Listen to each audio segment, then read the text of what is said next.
Hello everyone and welcome to another edition of Psychosin Reviews right here on the Psychosin Project channel on YouTube. Today I'm going to be reviewing the brand new album from another Japanese band. I know I've just done Baby Metal, but I found another one that I think you should really check out. I'll get into reasons why I joined the review, but it is Mary's Blood and their new album Confessions. There's the front, and if you're wondering what they look like, there you go. So, is this album worth your time? Well, I think I've already given that away. And what do the band sound like? Well, without any further ado, let's get into it. Mary's Blood are the latest in a line of Japanese bands crossing over here into the western parts of the world to try and see how their luck goes, joining bands such as the awesome Baby Metal, Band-Maid, Love Bites, and of course the Mad Capsule Markets, for those who remember them back in the nu metal explosion, as it were. Very underrated band that, in fact, who didn't get the due they were due, as it were. Anyway, their latest album, Confessions, has been released over here in the UK. Strangely enough, found it in HMV of all places, which is not the best place to find your foreign music. And I thought, you know what? I've been impressed by Love Bites, impressed by Baby Metal, very impressed by Band-Maid as well. I'll give it a go, I'll give it a listen.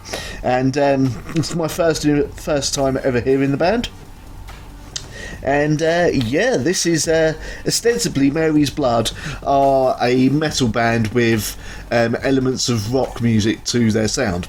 But it's not as easy as that, not as simple as that. Of course not. These are a Japanese band, and Japanese bands, for the most part, don't tend to want to stick to just a very rigid genre with their sound.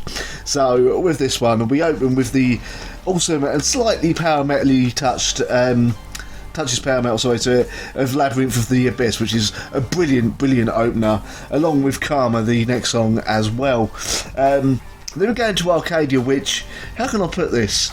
If I have indeed got the right song, I believe it was Arcadia anyway. This is basically a Japanese band out Dragon Forcing Dragon Force. Like, literally, this sounds very Dragon Force-y in its riffs and its construction. Even the speed of the song as well is very much Dragon Force. All done by one guitarist and not two, it has to be said. And yeah, Arcadia is an absolute revelation of a song.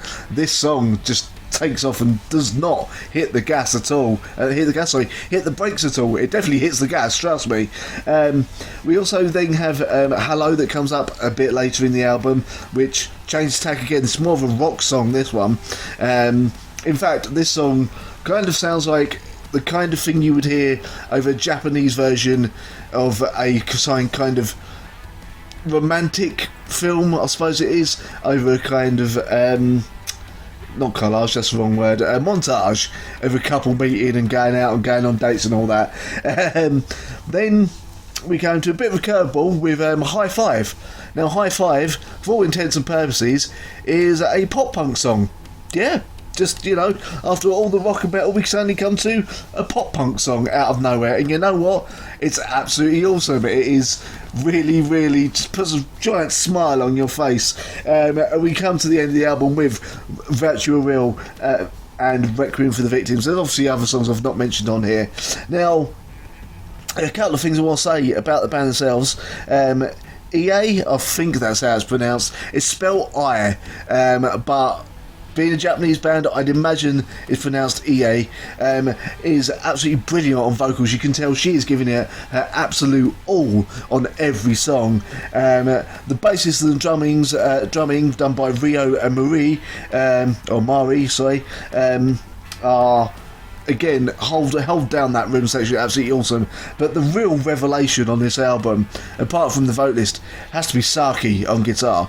This woman can play. This woman can outplay most like British and American metal bands. She comes up with some absolutely incredible riffs, and the fact that, like I said, on that song Arcadia, she can play as fast and as technical as Dragon Force without breaking a sweat, and then go into just playing a simple pop punk song later on in the album. It is incredibly versatile. I've got to search out more Mary's Blood albums now. Unfortunately, there are a few downsides. There's a couple of songs on here that maybe don't quite hit their mark that they're aiming for, but all in all, Mary's Blood Confessions is an album I think you should all check out. Absolutely brilliant and well worth it. Something that might put you off, however, is this is a song that is sung entirely in Japanese. Yeah, there's the odd bit of English in here, but this is very much a completely Japanese album. So if you find that bands singing in a different language puts you off, this may not be the album for you. However, if the language barrier isn't an issue for you, you can enjoy the music nonetheless. Confessions by Mary's Blood, go check it out now. It gets a 4 out of. So there you have it. That is what I thought of Confessions from Mary's Blood, one of many Japanese bands making their way and their name known over here in the Western world, as it were. Very well worth you checking out Confessions. Anyway, I hope you liked the review. Feel free to like, share, subscribe, click that bell, and all the other good stuff that YouTube love as well. Also, feel free to check out my Patreon. The the address is there. I should really put the link in the description. Always say I'm going to, and I'll completely forget to. So if I forget to do it this time, please forgive me. But feel free to check it out and let me know what kind of perks you would like on there as well to tempt you into maybe becoming a patron. Anyway, thank you very much for watching, and I'll see you next time. Me.